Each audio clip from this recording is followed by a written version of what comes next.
Salut, j'espère que vous allez bien. Aujourd'hui, dans cette vidéo, je vais vous parler sécurité de vos panneaux solaires, surtout niveau électricité.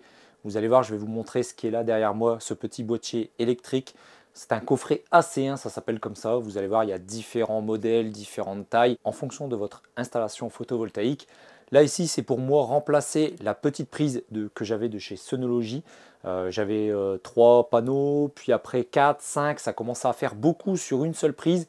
Puis j'ai eu le système du kit Zendur, Anker pour les tests, etc. Donc il fallait absolument que je sécurise tout ça, puisque une simple prise électrique avec une multiprise, c'était pas très conforme et pas très sécuritaire, surtout que pour l'été prochain, on va monter en puissance, puisque là c'est l'hiver, donc je produis pas énormément. Donc ça va encore, c'était pas très grave. Mais bon, il fallait absolument que je corrige cela pour plus tard et puis pour sécuriser mon installation. Donc vous allez voir, je vais vous montrer dans cette vidéo comment, comment on commande ça, comment ça fonctionne. Est-ce qu'il faut des notions d'électricité, des grosses notions d'électricité, comment faire, comment on fait les branchements. Et puis du coup que je perds la prise connectée de chez Sonology, comment je fais maintenant pour pouvoir faire mes mesures de production solaire. Donc on voit tout ça maintenant, c'est parti.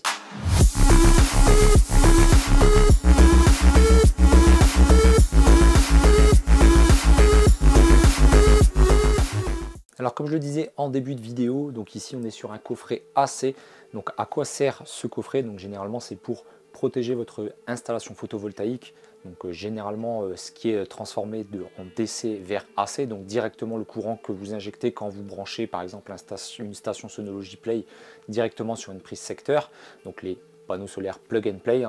Mais quand vous arrivez sur des grosses installations, que vous chaînez tous vos panneaux ensemble, eh bien, il est préférable justement de passer sur une installation comme celle-ci, puisque une simple prise électrique ne vous suffira plus, puisque généralement vous êtes limité à 3 voire 4 panneaux maximum. Moi, mon installation, c'est on va dire étoffée au fur et à mesure. Ici sur la partie du garage, je dépasse les 3 kWh et donc il était nécessaire de basculer sur une protection assez digne de ce nom, donc un coffret qui protège bien avec, vous allez voir, différents éléments, un parafoudre, un disjoncteur, un différentiel. Bref, je vous montrerai ça après en détail. Donc ici on est sur un modèle de 6 kWh. Alors pourquoi 6 kWh et pas un intermédiaire ou 3 kWh? Parce que déjà moi je suis légèrement au-dessus de 3 kW, je crois que je suis à 3,6, quasiment 4 kWh. Donc forcément un modèle 3 kWh c'était pas suffisant. Les modèles 3 kWh sont équipés de disjoncteurs et disjoncteurs différentiels de 20 ampères normalement, si je dis pas de bêtises. Donc moi il fallait que je monte au-dessus, c'est-à-dire sur un 32 ampères. Et ma prise électrique à la base qui était ici est directement raccordée sur un 32 ampères sur mon disjoncteur principal de la maison. Enfin sur mon coffret principal, on va dire, mon tableau général. Et donc du coup, comme c'était sur une prise électrique sur laquelle j'avais mis une multiprise, et sur la multiprise il y avait la prise connectée Sonology, bref vous avez compris, ça faisait beaucoup d'éléments, beaucoup de raccordements les uns sur les autres, et c'est pas très bon parce que ça fait des éléments de pointe chauffe. Je le sentais l'été par exemple, avant même d'avoir une grosse installation comme maintenant, je sentais que la prise électrique commençait à chauffer, puisque j'étais déjà à plus que 4 panneaux sur une seule ligne, ce qui était déjà pas recommandé. Mais bon voilà, au moment où j'ai fait, dans la précipitation et tout ça, il fallait, j'avais pas vraiment le choix, il fallait que j'attende de voir comment j'allais faire évoluer mon installation avant de pouvoir mettre ce genre de tableau électrique, de ce genre de coffret AC qu'on appelle, voilà, tout simplement. Vous en retrouverez partout. Donc moi je me suis procuré sur mon kit solaire discount, donc c'est là où j'ai trouvé, on va dire, le kit le moins cher prééquipé. Donc vous allez voir, est-ce qu'il vous faut des grosses notions d'électricité? Vous allez voir que pas vraiment, il faut juste savoir quand même connaître ce que c'est que la phase, le neutre et la terre. Et après, normalement, si vous suivez le schéma qui est fourni avec, la plupart du temps, ça ne pose pas de problème. Et le gros avantage de ces coffrets, c'est qu'ils sont déjà pré-câblés. Donc vous avez juste à vérifier les serrages, on ne sait jamais. Et puis après, vous n'avez plus qu'à raccorder, on va dire, votre arrivée principale d'EDF, de votre maison. Donc soit vous tirez une ligne, si vous n'en avez pas déjà une, ou alors vous prenez une ligne existante comme moi ici. J'avais une prise électrique qui était déjà en 2,5 mm² au niveau du câble. Donc c'est suffisant, parce qu'il n'y a pas de grande distance entre ce fil, enfin ce coffret et mon tableau général. Il y a 4 mètres, 5 mètres de câble en 2,5, du 2,5 mm², ça supportera largement la puissance de ce que j'ai en installation, sachant que je ne tirerai pas non plus 3 ou 4 000 watts en permanence. Ce sera toujours sur des pics en fonction des moments de la journée. Donc voilà, donc, globalement on sera autour des 2-3 000 watts maximum, j'ai envie de dire, de manière sur des longues périodes, l'été par exemple, en 2-3 heures maximum. Donc ça ne chauffera quasiment jamais. Et puis ensuite, le dernier raccordement à faire, c'est vos panneaux solaires. Donc moi par exemple, c'était la grande rallonge qui va sur mon toit, où il y a le raccordement de tous les panneaux solaires ensemble. Donc c'est pareil, c'est un câble de 2,5 mm². Là c'est du souple, par contre c'est pas du rigide. Donc j'ai dû mettre des cosses au bout, ou alors vous pouvez étamer aussi les fils de cuivre pour rigidifier l'embout, comme ça quand vous serrez c'est quand même plus costaud, et au niveau des serrages c'est quand même plus sécuritaire de le faire comme ça. Et puis voilà, et puis c'est tout, une fois que c'est raccordé comme ceci, vous pouvez remettre en route votre disjoncteur, et puis la production solaire partira de vos panneaux direction le coffret AC, avec toutes les protections qui vont bien, avant de repartir dans votre réseau de votre maison. Donc il existe différentes tailles de coffrets, donc comme je disais, ça va dépendre vraiment de votre installation. Donc la plupart du temps on trouve des coffrets en différentes tailles, enfin différentes puissances, donc 3 kWh, 6 kWh, 5, enfin ça dépend des sites internet. Moi il y avait un petit peu de tout. Donc j'ai pas voulu prendre 3 parce que c'était pas suffisant, et après on est arrivé sur des grosses puissances, et au niveau tarif j'avais un très bon compromis qui était de 6 kWh. Donc ça me permettra même plus tard, si je veux changer la ligne, mettre quelque chose de plus gros pour avoir une plus grosse installation électrique, pourquoi pas passer jusqu'à 5 voire 6 kWh. Mais bon, je vous avoue que ça risque pas d'arriver, puisque j'ai plus vraiment de place pour pouvoir justement poser des panneaux solaires maintenant à cet emplacement du moins. Donc voilà, je pense qu'on va rester sur cette installation qui est déjà très très bien. Donc comme je disais, on est sur ici, moi c'est un 6 kWh monophasé, donc il existe des 3 kWh monophasés, mais aussi des versions triphasées. Donc pour ceux qui seraient déjà équipés, enfin nativement leur maison en triphasé, sachez qu'il existe aussi des coffrets comme ça. Et aussi pour ceux qui ont d'énormes, je dirais, installations photovoltaïques, qui ont 6, 8, 9 kWh. Généralement, c'est des maisons qui sont généralement équipées en triphasé. De toute façon, je crois que la loi n'autorise pas au-delà de 6 ou 9 kWh en monophasé. Après, vous passez forcément systématiquement en triphasé, parce que les puissances sont beaucoup trop élevées pour supporter des grosses charges, donc tout ce qui est équipement, disjoncteur, différentiel, etc. Voilà, vous êtes obligé de partir en plusieurs phases, et voilà, c'est pour ça qu'on part sur du triphasé quand on arrive vraiment sur des puissances très élevées. Donc, je vais ouvrir le coffret, je vais vous montrer ça en détail. Mais avant ça, vous vous dites, mais alors du coup, tu n'as plus de prise électrique, une Sonology pour le faire la mesure, les prises Tuya, Smart Life, comme vous avez l'habitude de voir, pour voir ma production solaire, comment je vais faire. C'est pareil, je vais vous montrer, je me suis équipé d'une petite pince Shelly que j'avais déjà utilisée et que j'avais mis sur mon ballon d'eau chaude pour pouvoir voir combien de surplus solaire j'injectais dans le ballon, donc très pratique. Ça me sert aussi de voir combien de surplus repart dans le réseau Enedis. Donc là j'en ai acheté un deuxième avec une pince ampère-métrique, pas deux, une seule c'était suffisant, que j'ai mis justement sur la phase d'arrivée des panneaux solaires. Comme ça, ça me permet de voir combien en temps réel je produis en solaire.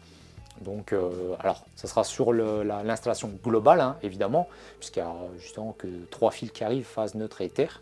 Donc on met ça sur la phase. Et je continue d'avoir ici mon petit DTU, je ne sais pas si vous le voyez juste au-dessus de moi, avec le fil qui est enroulé ici tout autour, qui me permet par contre d'avoir toujours le détail de tous les micro-onduleurs de chaque panneau solaire. Comme ça, je garde quand même un œil sur chaque panneau, voir si tout va bien, etc. Alors, je vous ouvre ça. Hop, je vais enlever le capot, vous allez voir.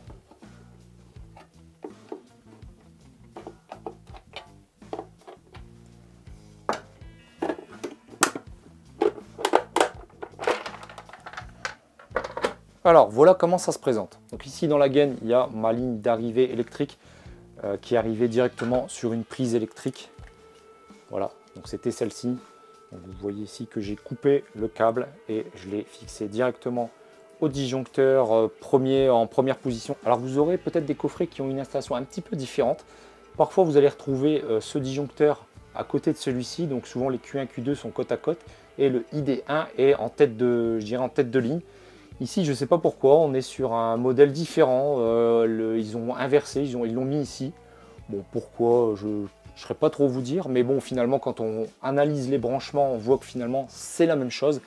Donc, ça ne pose pas vraiment de problème. Donc ici, moi, mon arrivée principale d'électricité, elle arrive ici. Ça alimenté avant une prise électrique ici, sur laquelle j'avais branché justement une multiprise, parce que je ne pouvais pas condamner cette prise pour uniquement l'arrivée principale de ma production solaire, tous les panneaux Sonology, etc. Donc du coup j'avais mis une multiprise, comme ça permettait quand même de continuer d'utiliser la machine à laver le soir sans devoir tout débrancher à chaque fois. Là-dessus j'ai aussi l'alimentation électrique du boîtier DTU qui est là tout en haut. Bref, ça commençait à être un petit peu le bordel et c'était pas très sécuritaire pour justement une grosse installation comme la mienne maintenant. Il fallait absolument avoir un coffret AC, comme ce que j'ai installé justement quand j'ai mis mes panneaux SunPower de chez Mon Kit Solaire qui sont sur la pergola. Ils vous livrent avec un coffret AC comme ça justement, où vous devez tout raccorder dans les panneaux avec un seul et même câble sur lesquels sont branchés tous vos panneaux. Plus après justement l'arrivée de votre électricité, vous repartez dans votre maison. Voilà, c'est plus sécurisé comme ça, clairement, parce qu'en plus vous avez un parafoudre au niveau des protections.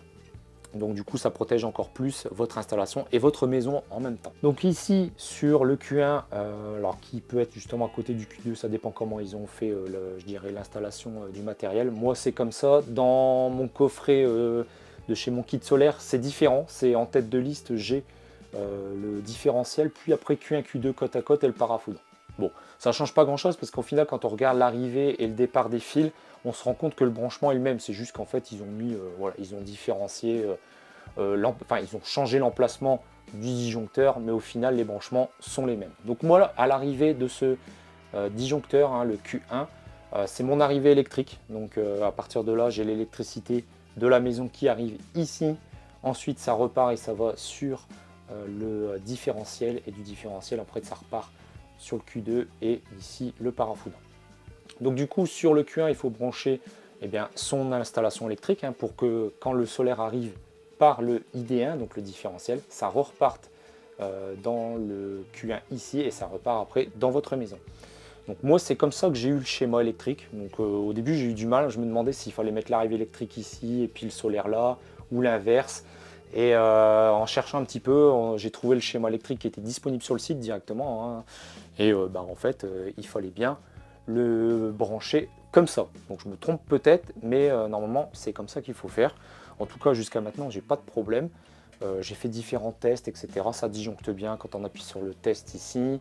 Bref, le solaire aujourd'hui, il y en a eu et j'ai pas eu de problème. Je peux encore utiliser ma prise de courant puisque en dessous justement du différentiel, je suis reparti pour réalimenter ma prise électrique qui est en bas, qui me sert encore pour par exemple la machine à laver. Et ensuite, vous voyez, j'ai mis la petite pince ampère métrique sur justement l'arrivée, je dirais, des panneaux solaires.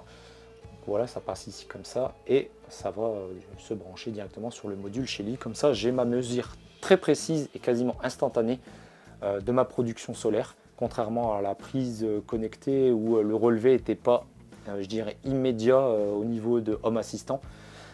Et comme je me basais en plus surtout sur chaque micro-onduleur grâce au DTU qui est là-bas, j'avais un relevé tous les 5 à 10 secondes. Donc moi ça m'embêtait un peu parce que c'était pas assez précis, pas assez réactif en fonction, voilà, s'il y avait un nuage ou justement où ça se découvrait et j'avais de nouveau du soleil. Donc ça avait tendance à pas forcément arrêter ou moduler la puissance sur la recharge de ma batterie. Là avec un module Shelly c'est presque instantané, c'est peut-être dans l'ordre d'une seconde je crois.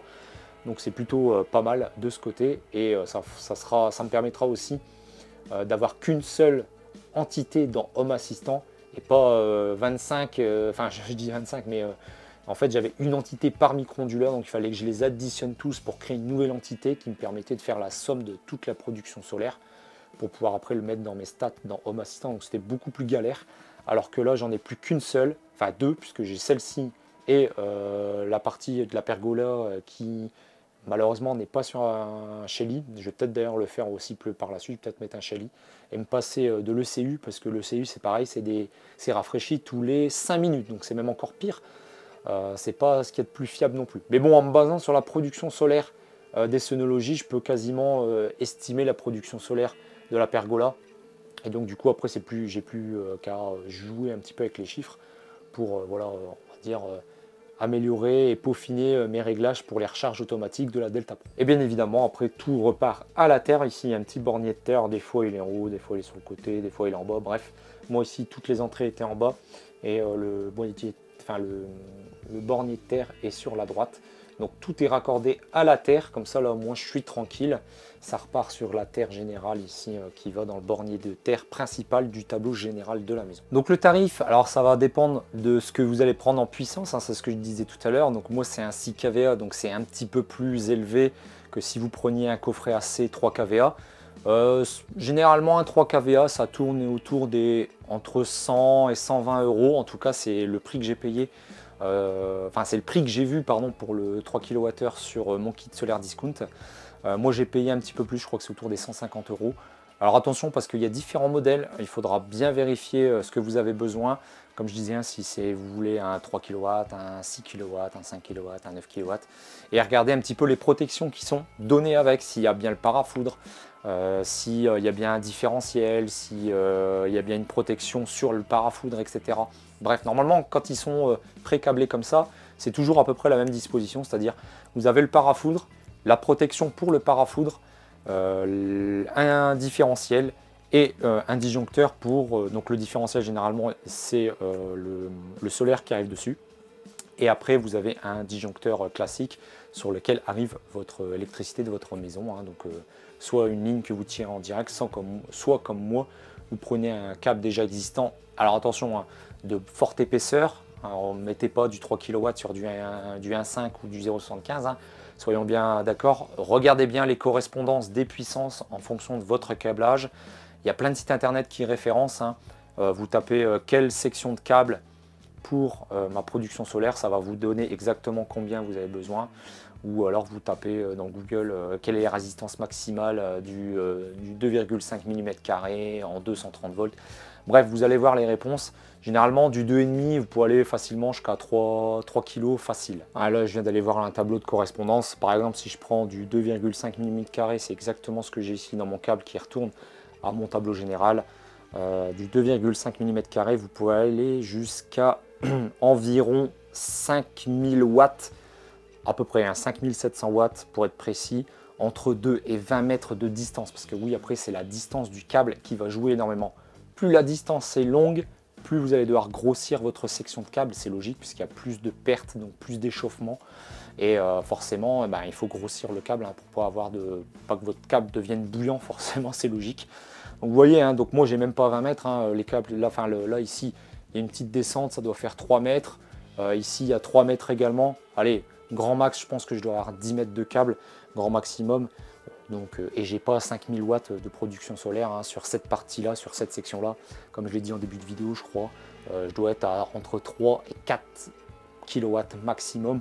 Et j'ai encore, je pense que je les atteindrai jamais puisque mes panneaux sont orientés en arc de cercle. J'en ai une partie qui sont exposés sud-est le matin, les autres sud et les derniers sud-ouest. Donc je pense que le pic que je devrais avoir maximum devrait être autour des 3500 watts. Donc vous voyez, je suis très très large ici. Donc normalement, pas de problème de ce côté. C'est plus les multiprises, moi, qui me faisaient peur. C'est pour ça que je suis parti sur un coffret AC. Parce que multiprise sur prise sur multiprise, ouais, ça commence à être un peu douteux au niveau branchement. Surtout que dans les multiprises, c'est pas du 2,5. Hein. Généralement, dans les multiprises comme ça, le câble qui est là, c'est le câble qui est là, hein, qui sort de la multiprise, c'est généralement du 1,5 mm². Pourquoi? Parce que le câble qui est au bout de cette multiprise, généralement, ça fait 1 mètre, 1,5 m. Et sur du 1,5 mm², comme je disais, c'est la distance qui fait tout. Donc vous pouvez mettre plus de puissance.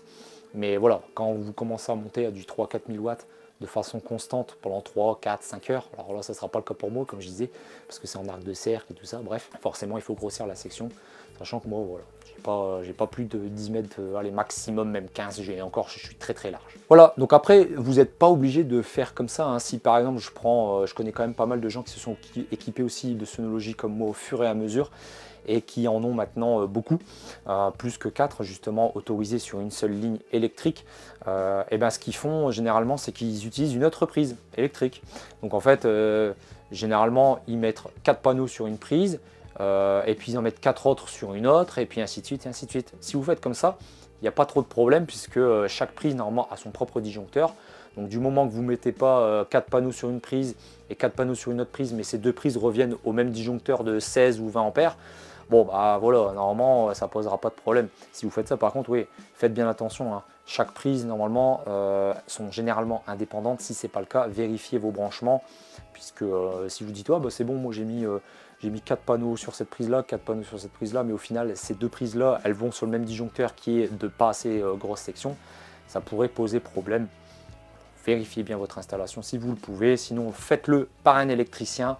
On est toujours plus serein en passant par un professionnel, c'est sûr et certain. Moi, je sais ce que je fais, j'ai des connaissances, j'ai de la famille qui s'y connaît très très bien. La maison en électricité a été refaite par, voilà, par un membre de la famille qui était électricien, donc du coup, ça ne pose pas de problème de ce côté-là. Je suis sûr de mon installation. Mais voilà, maintenant que j'y connais un petit peu, que je touche un petit peu, j'ai pu faire ça tout seul sans trop de difficultés, honnêtement. Il me fallait juste le schéma pour voir où arrivait l'électricité de la maison, hein, sur quel appareil il fallait brancher, est-ce que c'était le disjoncteur ou le différentiel, et où devait arriver ma production solaire. Et comme je disais, si vous ne sentez pas de faire ça, eh bien, ce que je peux vous conseiller, c'est éventuellement d'acheter le matériel et faire venir un électricien. Alors pour juste l'installation, hein, si vous avez déjà tous les câbles, etc., et que vous apportez le matériel, normalement le devis ne devrait pas être trop élevé. Et si vous ne sentez pas justement de faire une installation photovoltaïque, faire ce genre de choses, etc., que vous voulez passer absolument par un professionnel et vous ne savez pas à qui vous adresser, eh bien, je vous invite à cliquer sur le lien en description, hein. Donc je vous invite à aller sur le site viteundevis.com. Donc viteundevis.com, qu'est-ce que c'est? C'est un site internet qui va vous mettre en relation avec des professionnels de votre région. C'est sans engagement, il n'y a rien à payer. Vous décrivez ce que vous avez besoin comme projet, hein, quel est votre projet, c'est du photovoltaïque ou autre, hein, ça peut être aussi d'autres travaux, hein, de votre maison, il n'y a pas de problème.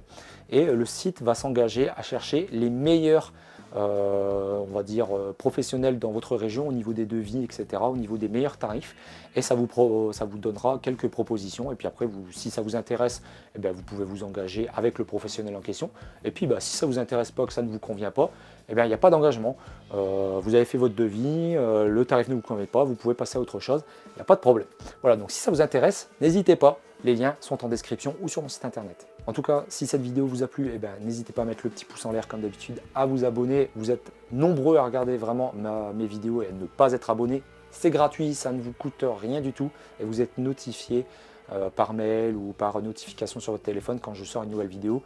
Donc voilà, donc n'hésitez pas à cliquer sur le bouton abonnement et la petite cloche. Si vous avez des questions à propos de ce coffret, les branchements, etc., vous pouvez me poser les questions en commentaire, j'essaierai d'y répondre dans la mesure de mes connaissances, bien évidemment. Et puis sur ce, on se dit à très bientôt pour une prochaine vidéo. Salut tout le monde!